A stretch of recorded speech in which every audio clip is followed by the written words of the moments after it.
આજે ભૂરા દાદા જે નિર્વાણ પદને પામ્યા તેની પાછળ આપણને જે ભજન સત્સંગનો લાવો મળ્યો એ ખરેખર આપણા અહોભાગ્ય કહેવાય। કારણ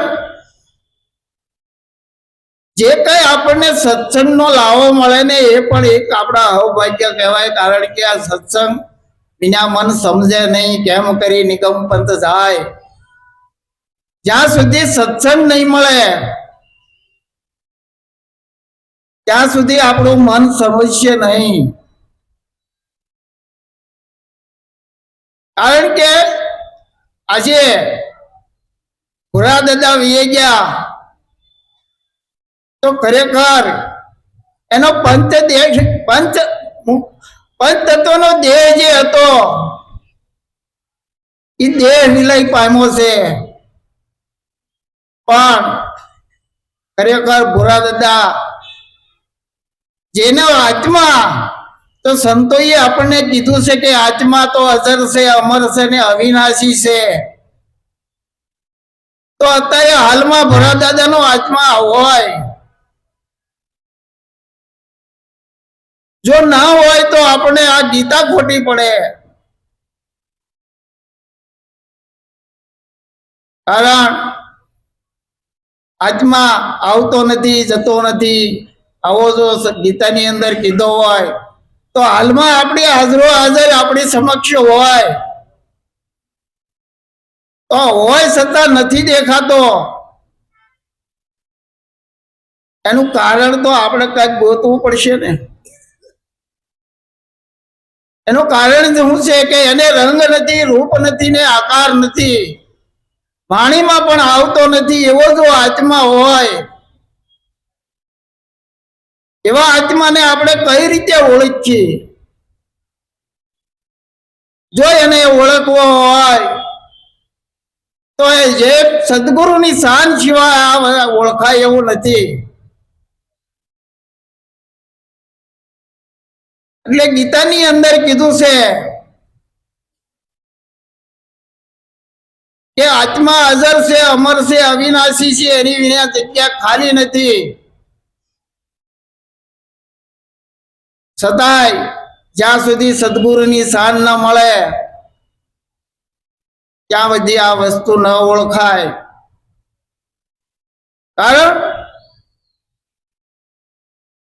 કારણ કે આ જે આધ્યાત્મિક માર્ગમાં કોઈ પણ જે ગયા હોય એમાં કોઈને રસ હોય તો આ વસ્તુ સમજાય એવું છે। કારણ કે આ સૃષ્ટિનું જો નિર્માણ થયું હોય તો શિવ અને શક્તિ દ્વારા જ નિર્માણ થયેલું છે। કારણ કે જે શિવ છે એ નિરાકાર તત્વ છે, અને જે આ શક્તિ છે ને, જેને આપણે માતાજી કહી છીએ, કોઈ ખોડિયારમાં કહેશે, કોઈ બ્રહ્માણી કહેશે, કોઈ સરસ્વતી કહેશે, કોઈ અંબામાં કહેશે। આજે માતાજી આપણે કહીએ છીએ ને, એના થકી જ આ સૃષ્ટિનું નિર્માણ થયું છે। છતાંય જેને શાન નથી મળી એ લોકોને મનને એમ થાય છે કે આ નકરા ગુરુ ગુરુ શું કર્યા કરે છે, નકરા ગુરુની જ વાતો કરે છે, પણ માતાજીનું તો નામ જ નથી લેતા। પણ ખરેખર જો આ વાતને કોઈ સમજ્યું હોય, સમજ્યા પછી જો એ સમજામાં એમ ઊંડાણમાં ઉતર્યા હોય તો ખબર પડે કે ખરેખર માતાજી એટલે કોણ। આ વિશ્વનું જે કઈ સર્જનહાર થઈ રહ્યું છે આ બધું માતાજી દ્વારા થયેલું છે, અને જે કઈ સંચાલન થાય છે એ બધું માતાજી દ્વારા થાય છે। પણ ફરક ખાલી એટલો પડે છે કે માતાજી કોઈ વ્યક્તિનું નામ લઈને નથી બોલતા, પણ શક્તિ જે છે ને, શક્તિ કહેતા હરેક માતાજીનું નામ એમાં આવી જાય છે. કારણ કે શિવ તો નિરાકાર તત્વ છે. એને રંગ નથી, રૂપ નથી, આકાર નથી, પણ એની વિનાની કોઈ જગ્યા ખાલી નથી. એવું જે શિવ તત્વ છે. પણ માતાજી જે કઈ કાર્ય કરે છે એ બધા કાર્ય માતાજી કરે છે. પણ શિવ તત્વની હાજરી હોય તો સ્વયં માતાજીની કોઈ સત્તા નથી. આવું જે શિવ તત્વ છે, એ શિવ તત્વની હાજરી ન હોય ત્યાં સુધી આ એમ કહેશો કોઈ પણ વસ્તુ, કોઈ પણ કાર્ય થતું નથી. તો આજે હું એમ કહેશું માતાજી ક્યાં નથી? કારણ કે આ માયકની માયક માં, આ ગાડલા માં, આ સુરત માં કોઈ પણ વસ્તુનું નામ લો પાછળથી માં આવશે.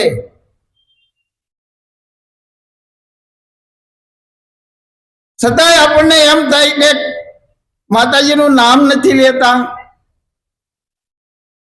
પણ એ ખરેખર અણસમજણ છે કે આ લોકો માતાજીનું નામ કેમ નથી લેતા.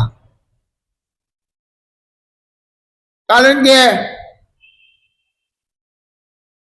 સૂર્ય પણ એક છે, ચંદ્ર પણ એક છે, આત્મા પણ એક છે, અને તમે પણ એક છે. આ જગતની અંદર એક સિવાય બીજું કાંઈ છે જ નહીં.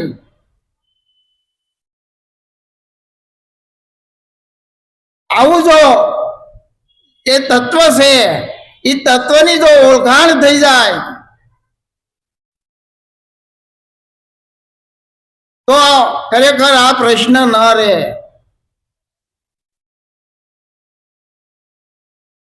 કારણ કે સંતો આ જે ટોચની વાત છે, આ જે તત્વ જ્ઞાન છે, આ તત્વમાં ટોચની વાતમાં છે. ત્યાં શિવ પણ નથી રહેતા, ત્યાં શક્તિ પણ નથી રહેતી.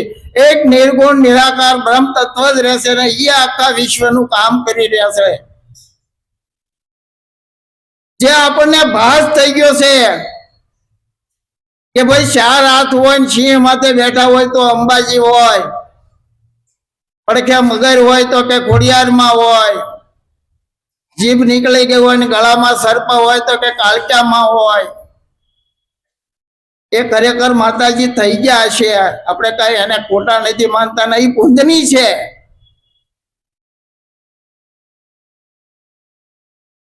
અને હું તો એમ કહું છું એને બધા તમ તારે નમન કરો, પૂંજો, એમાં કોઈ બાદ નથી. પણ છેલ્લે તો તમારે કે મારે આ તત્વ જ્ઞાનમાં આવવું જ પડશે. કારણ જ્યાં સુધી આપણે તત્વ જ્ઞાનમાં જ્યાં સુધી તમને નહીં ઓળખો, જ્યાં સુધી પોતે પોતાને નહીં ઓળખે ત્યાં સુધી આ વાત સમજાય એવું નથી. એટલે સંતો એમ કહે છે ને, પોતે પોતાનો કરવો ઓળખા, નિરખ નિજ નામને, ભૂલો સિદ્ધ ભમે આ ભવ વિશે નથી, નામ સંવડ સાર, નિરખ નિજ નામને. નિજ કહેતા પોતે. જ્યાં સુધી પોતે પોતાને નથી ઓળખતો ત્યાં સુધી ખરેખર આખા વિશ્વને, હરેક વ્યક્તિને ભલે ઓળખતા હોય, ખરેખર આપણે જો વિચાર કરો તો તમે સગાવાલાને ઓળખો, ભાઈ ભત્રીજાને ઓળખો, કુટુંબ કબીલાને ઓળખો, ગામડાને ઓળખો, મિત્ર મંડળને બધાને પણ ઓળખતા હશું આપણે. પણ કોક એમ પૂછે કે ભાઈ તમે કોણ છો? ત્યાં કોઈને બોલતી બંધ થઈ જાય છે. કારણ જ્યાં પોતે પોતાને ઓળખવો હોય તો સદગુરુની શાન સિવાય ઓળખાય નહીં. બધાને પછી ખબર છે કે પોતાની અંદર જ આત્મા રહેલો છે, અને આત્મા છે એ જ પરમાત્મા છે.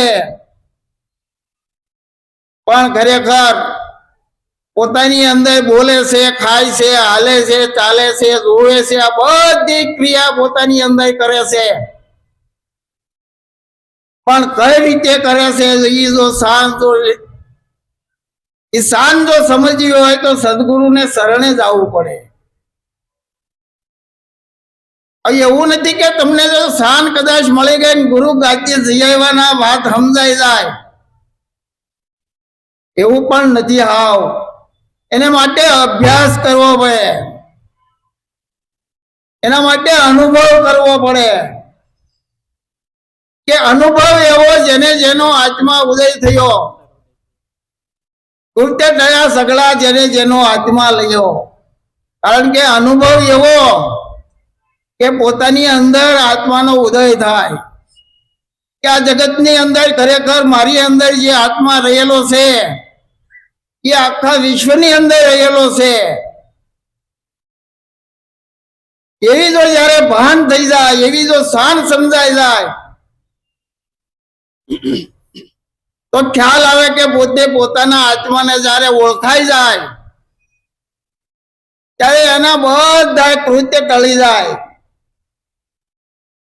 કારણ કે અત્યાર સુધી આપણે નકરા એકલા જ મોહમાં છીએ, મમતામાં છીએ, આશામાં છીએ, તૃષ્ણામાં છીએ, રાગમાં છીએ, દેશમાં છીએ, નિંદા કરવામાં, આમાંથી જ આપણે ઊંચા આવતા નથી.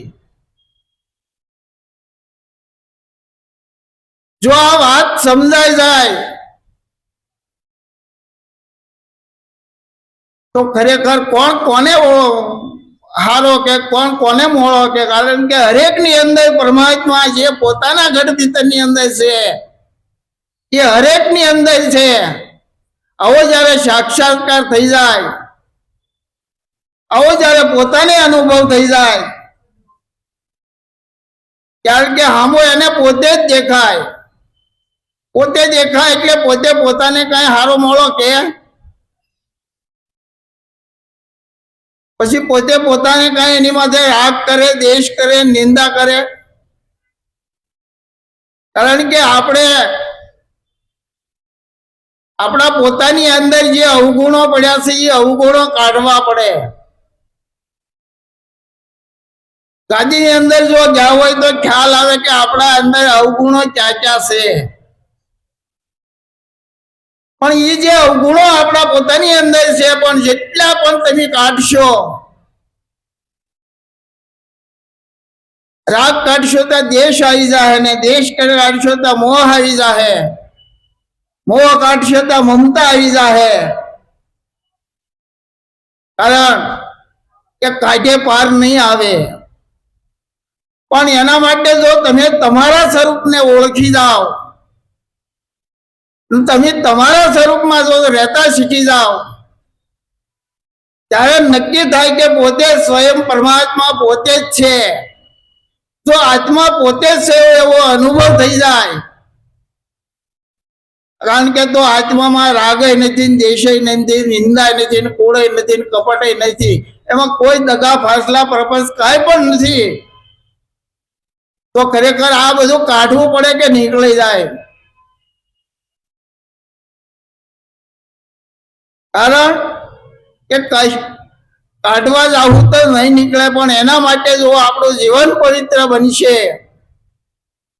જીવન પવિત્ર બનશે ને જો તમે તમને ઓળખતા થઈ જશો તો ખ્યાલ આવશે કે આખા વિશ્વની અંદર મારી સિવાય કોઈ નથી, અને જ્યાં જવું ત્યાં હું જ છું. આવો જયારે પોતાને અનુભવ થઈ જાય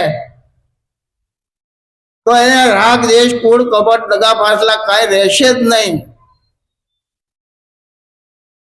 એટલે આપણે ખરેખર આ ખરેખર મટવાનો માર્ગ છે. પણ આપણે જન્મો જન્મથી કાંઈક ને કાંઈક કરવાનો જ અભ્યાસ લેતા આવ્યા છીએ. કારણ કે શાસ્ત્રોમાં પણ કાંઈક સમજ્યા, કાંઈક ને લીધું, કાંઈક ને કશું કાંઈ આંખનું કાજલ ગાલે કશું આવું આપણે કર્યું છે. શાસ્ત્રોમાં જેમ સેમ વાત કરી છે, પણ જ્યાં સુધી સદગુરુની શાન ન મળે ત્યાં જે વાત સમજાય નહીં. એટલે ધીરે ધીરે જો આપણે સદગુરુની જો શાન સમજાઈ જાય તો આ કઈ દેશ ધૂળ નથી. કારણ કે જે કઈ આપણે અત્યાર સુધી જે કઈ કરી બેઠા છીએ એ બધું આપણે ભૂલવાનું છે. કારણ કે આ જે માર્ગ છે એ ભૂલવાનો માર્ગ છે. પણ અત્યાર સુધી જે કઈ સંતોએ જે કઈ શાસ્ત્રોમાં જે કઈ આપ્યું છે કાંઈક નું કાંઈક આપણને પકડાયું જ છે કે તમારે કથા કરવી જોઈએ, હોમ કરવા જોઈએ, હવન કરવું જોઈએ, લાપસી કરવી જોઈએ, આ જે કઈ કરવું જોઈએ એ બધું કરવાનો અભ્યાસ છે. ત્યાં જ આપણું બંધન છે. બસ એક ખાલી મૌન થઈને જો તમારા સ્વરૂપની અંદર રહેતા શીખી જાઓ તો તમારી સિવાય કે મારી સિવાય જગતની અંદર કાંઈ છે જ નહીં. આવું જો નક્કી થઈ જાય તો આ જે કઈ જ્ઞાન આપણને સદગુરુ મહારાજે આપ્યું છે એ સરળ અને હાવ સાદું છે. એમાં કાંઈ કરવાનું નથી. ખાલી પોતાના સ્વરૂપની અંદર રહેતા શીખી જાઓ તો એ પોતાના સ્વરૂપની અંદર કઈ રીતે રહેવું એવું જો આવા સંતોની પાસે જો બેહો, સંતોનું જો કંઈક લક્ષ્ય લ્યો એટલે સંતો આપણે કહેશે ભાઈ નિત્ય સત્સંગ કરવો. સત્સંગ વિના મન સમજે નહીં, કેમ કરી નિગમ ઉપજ થાય. આપમાં વસે છે આપણો આત્મા, એથી કઈ જીવ પણ ન જાય. કારણ કે આપણને જે જીવ દશા લાગી ગઈ છે, જે જીવ દશા લાગી છે એ જ આપણું અજ્ઞાન છે, અને અજ્ઞાન છે એ જ આપણું બંધન છે. આ જો બંધન માંથી છૂટવું હોય, જે કઈ આપણે અજ્ઞાન જે લાગી ગયું છે આપણને એ બધું ધીરે ધીરે આપણે મુકતા જાવું ને તો ખરેખર પરમાત્મા ક્યાંય ગોતવા જવાનું નથી. પરમાત્મા તો છે, પણ એની ઉપર જે અજ્ઞાનના જે આવરણો આપણે પડી ગયા છે, આપણા અંતસ્કરણની અંદર જે આવરણો પડી ગયા છે, જે આવરણો જો ધીરે ધીરે મેલ એ કાઢતા જાઓ તો પરમાત્મા તો છે જ. આવું જેને સમજાઈ ગયું એ મૌન થઈ ગયા. ખરેખર આ માર્ગ છે એ મૌનનો માર્ગ છે. આવું જો ધીરે ધીરે આપણે સમજીને જો મૌન થઈને બેસી જાય તો આમાં કાંઈ કરવાનું નથી. બોલો સદગુરુ.